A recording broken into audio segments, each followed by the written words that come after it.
জন্য আল্লাহ পাক রব্বুল আলামিন বলেন, কুল ইন কুনতুম তুহিব্বুনাল্লাহ ফাত্তাবিউনি ইউহিব্বুকুমুল্লাহ ওয়া ইয়াগফির লাকুম যুনুবাকুম ওয়াল্লাহু গফুরুর রহিম।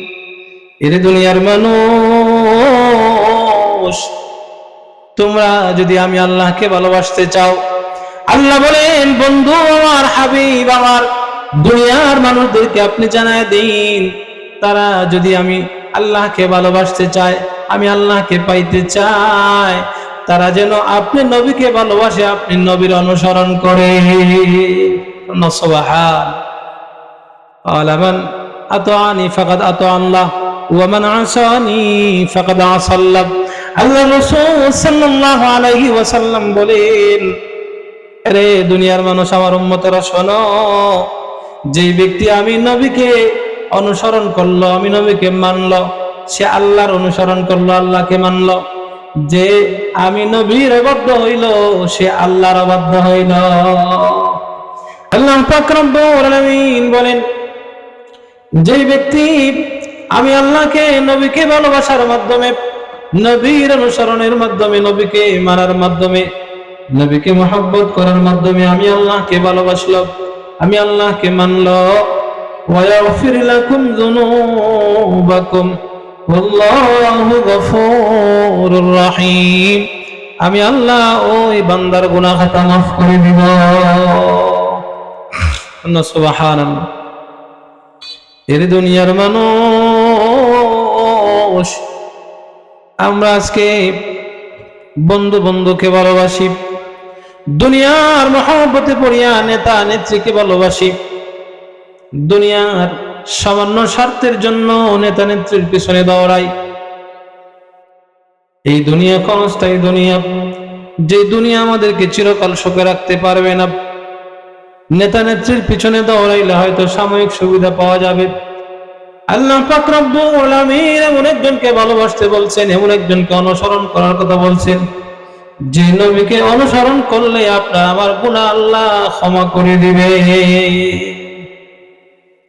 বলতে পারেন, হুজুর শুধুমাত্র গুনাহ মাফ করবেন, আল্লাহ আমাদেরকে গাড়ি দেবেন না, বাড়ি দেবেন না, নারী দেবেন না, দুনিয়ার সম্পত্তি দেবেন না, দুনিয়ার টাকা পয়সা ধন দৌলত কোনো কিছু দেবেন না, শুধু মাফ করবেন।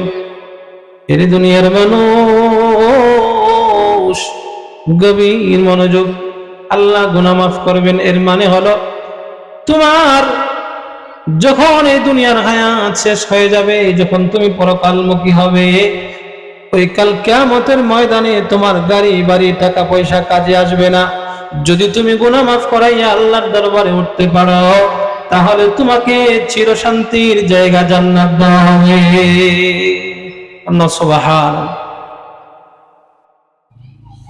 সেই চির সুখ জান্নাত পাইতে হইলে নবীজিকে ভালোবাসতে হবে, মহব্বত করতে হবে, নবীর অনুসরণ করতে হবে। আমরা যদি সাহাবায়ে কেরামদের জীবনের দিকে তাকাই, সাহাবায়ে কেরামরা কিভাবে নবীজিকে ভালোবাসছেন, কিভাবে নবীজিকে মানছেন।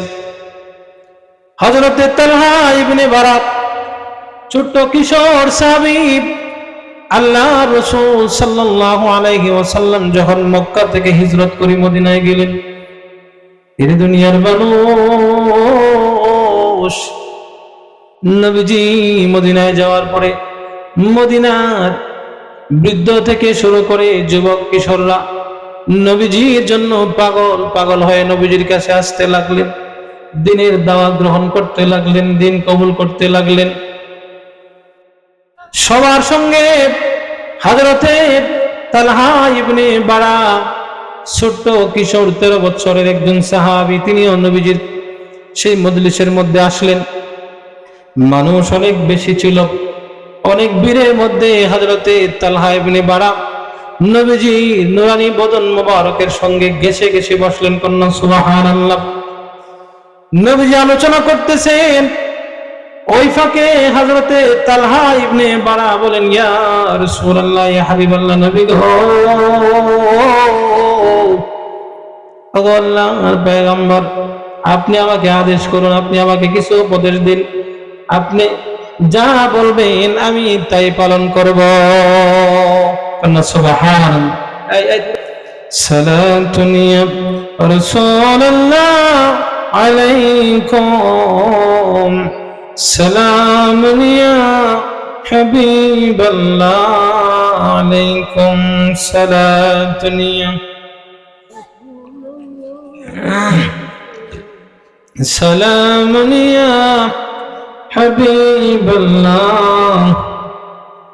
बना दो मैं रसीने को मदीना,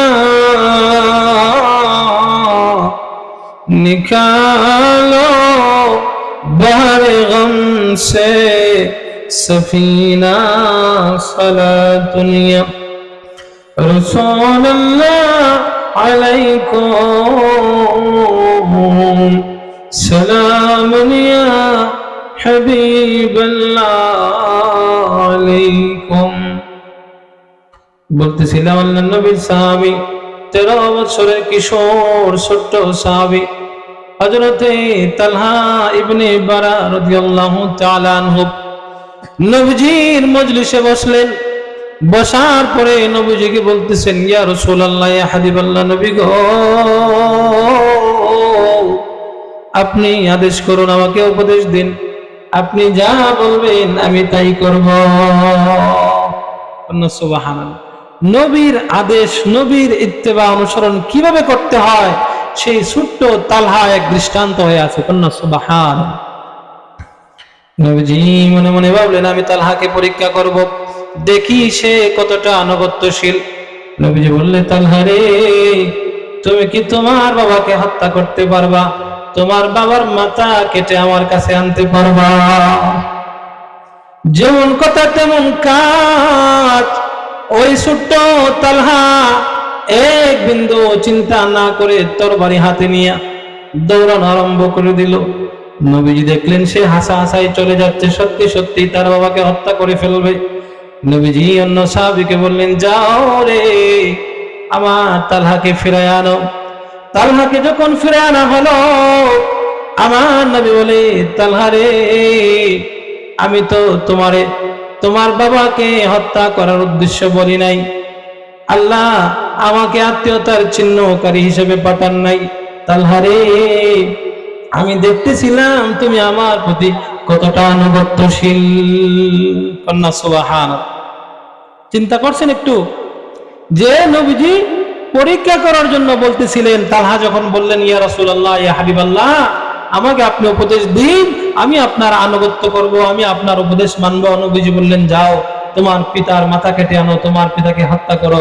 সে একেবারে সত্যি সত্যিই তরোয়ার নিয়ে দৌড়ানি আরম্ভ করে দিল। আল্লাহ রাসূল সাল্লাল্লাহু আলাইহি ওয়াসাল্লাম মনে মনে ভাবলেন, হায় হায়, সে তো চলে যাচ্ছে। অন্য সাহাবীকে পিছন পিছন পাঠাইলেন, তাকে আনা হলো। নবীজি বললেন, তালহা, আল্লাহ আমারে আত্মীয়তার চিহ্নকারী করার জন্য পাঠাই নাই, আমি তোমাকে পরীক্ষা করতেছিলাম। সুবহানাল্লাহ। অথচ আমরা ওই নবীর উম্মত, আমরা নবীর আশিক দাবি করি। যে তালহা ইবনে বারা পিতা আর কন্যা কেটে আনার জন্য দৌড় দিছে, কারণ নবী আদেশ করছে। ওই নবীর আদেশ হলো তোমরা 5 ওয়াক্ত নামাজ পড়বা, আমরা পড়ি না। ওই নবীর আদেশ হইল রোজা রাখবা, আমরা রমজান মাস আসলে রোজা রাখি না। ওই নবীর আদেশ হইল তোমার নেশাব পরিমাণ মাল থাকলে যাকাত দিবা, আমরা যাকাত দেই না। নবীর আদেশ হইল তোমরা হালাল খাইবা, কিন্তু আমরা হালাল খাই না।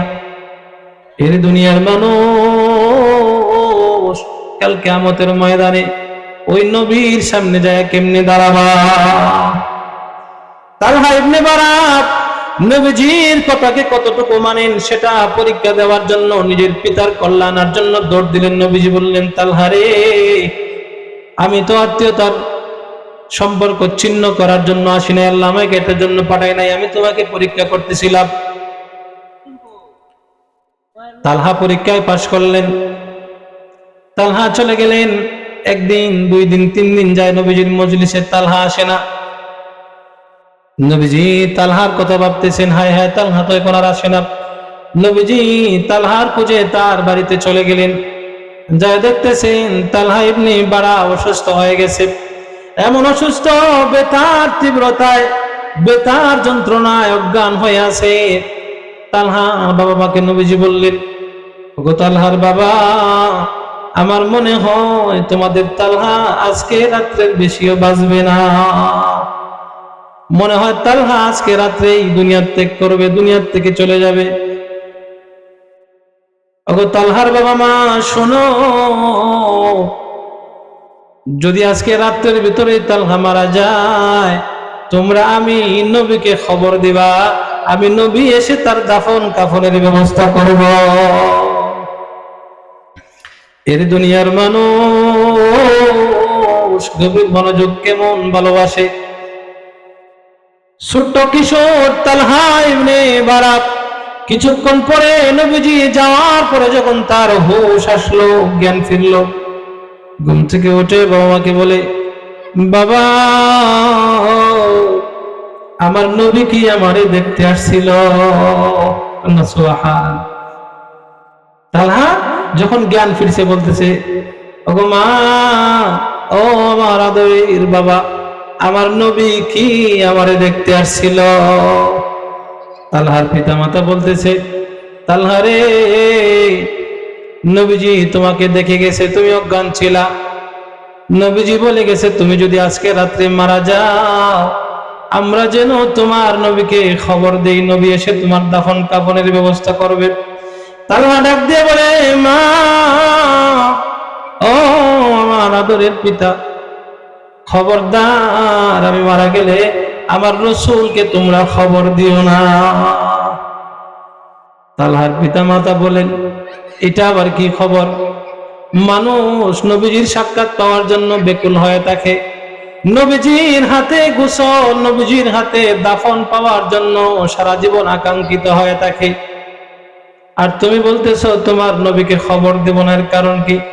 তালহা ডাক দিয়ে বলে, মা গো, আমি এমন গোসল চাই না, নবীর হাতের দাফন চাই না, যেই নবী রাত্রে বেলা কষ্ট করে আমার এখানে আসবে। নবীজি মদিনা থেকে একটু দূরে কুবায় থাকতেন, প্রায় 2 থেকে 3 কিলোমিটার দূরে হবে। তালহা বলতেছে, মা, ও আমার বাবা, রাত্রিবেলা যদি নবী খবর পায় তাহলে আমার জন্য ছুটে আসবে, আর রাস্তার মধ্যে ইহুদিদের বসতি আছে, আমার নবীকে যদি আঘাত করে তাহলে আমার সহ্য হবে না। আমি মারা যাওয়ার পরে আমার দাফন কাফনের জন্য যদি নবীজি রাত্রিবেলা আসে এত দূর থেকে, আর রাস্তার মধ্যে যে ইহুদিদের বস্তি আছে তারা যদি আমার নবীরে কষ্ট দেয়, কন্যা সুবহান। ও প্রাণের নবী গো, তুমি প্রেম শিখায়া কোথায় লোকে লাই? প্রাণের নবী গো, তুমি প্রেম শিখায়া, ও আমরা কেমনে যাব মদিনাতে, নবী কেমনে যাব মদিনাতে, স্বপ্নে এসে বলো না তুমি প্রেম শিখায়া লোকাইলায়। প্রাণের নবী গো, তুমি প্রেম শিখায়া,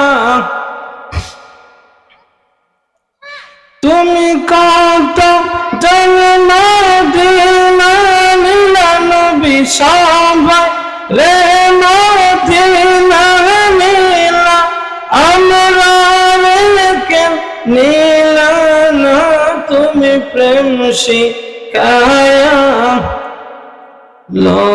লোকাইলায়। প্রাণের নবী গো, তুমি প্রেম শিখায়া,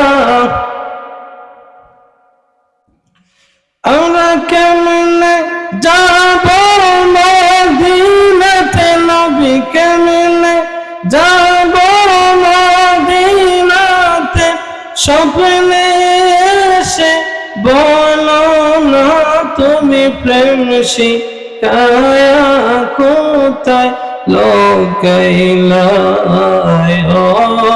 প্রাণের নবী গো, তুমি প্রেম শিখায়া। উচ্চ আওয়াজে পড়ি ইয়া রাসূলুল্লাহ। বলতেছিলাম হযরতে তালহা নবীজির প্রেমে পাগল হইয়া বাবা মাকে জিজ্ঞেস করে, গো মা, ও আমার বাবা, আমার নবী কি আমারে দেখতে আসছিল? বাবা মা ডাক দিয়ে বলে, তালহা রে, তোমারে তোমার নবী দেখে গেছে আর বলে গেছে যদি তুমি আজকে রাত্রে মারা যাও তাহলে নবীকে যেন খবর দেই, নবীজি এসে তোমার দাফন কাফনের ব্যবস্থা করবে। কন্যা সুবহানাল্লাহ। তালহা ডাক দিয়ে বলে, মা গো, খবরদার নবীজিকে আপনি বলবেন না, খবর দিবেন না। মা বাবা ডাক দিয়ে বলে, তালহা রে, কি কারণে নবীজিকে খবর দেব না? তালহা ডাক দিয়ে বলে, গো মা, নবীজি রাত্রেবেলা যদি আমার দাফন কাফনের জন্য নবীজি আসেন, আসার পথে ইহুদিদের বাড়ি ঘর রয়েছে গো মা, ওই ইহুদিরা যদি আমার নবীকে কষ্ট দেয় তাহলে আমি তালহার সহ্য হবে না। সুবহানাল্লাহ। চিন্তা করছেন নবী যাতে কষ্ট না পায়, কেমন মানা, কেমন মহব্বত নবীজিকে করতেন। কন্যা সুবহানাল্লাহ। এই রাত্রিতে তালহা দুনিয়ার থেকে বিদায় নিয়ে চলে গেলেন। তালহার বাবা মা তালহার ওসিয়ত অনুযায়ী নিজেরাই তালহাকে দাফন কাফন করালেন, কবরস্থ করলেন। সকাল বেলা নবীজির কাছে খবর গেল, যায় বলতেছে, ইয়া রাসূলুল্লাহ, ইয়া হাবিবাল্লাহ, নবী গো, আপনার তালহা তো দুনিয়ায় নাই, তাকে দাফন কাফনের ব্যবস্থা করা হয়ে গেছে।